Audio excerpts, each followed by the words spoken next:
ராமதாஸ் என்ற அந்த மனிதர் ஒரு சாதாரண குடும்ப பின்னணியிலிருந்து வந்து பிற்படுத்தப்பட்ட சமூக மக்களுக்காக, குறிப்பாக வன்னிய சமூக மக்களும் இல்லை, ஒட்டுமொத்தமான பிற்படுத்தப்பட்ட சமூக மக்களுக்கான இடஒதுக்கீட்டில் ஐயா ராமதாஸ் அவர்களுடைய போராட்டத்தை எந்த தமிழனாலும் புறந்தள்ள முடியாது.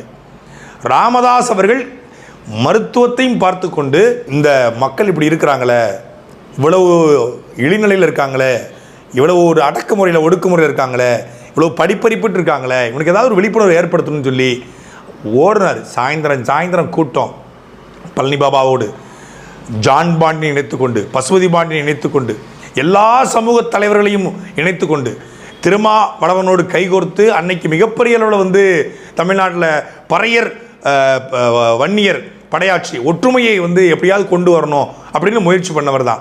தலித் எழுமலையை கொண்டு வந்து அவரை முன்னிறுத்தி ஒரு அரசியலை பண்ணவர் தான்.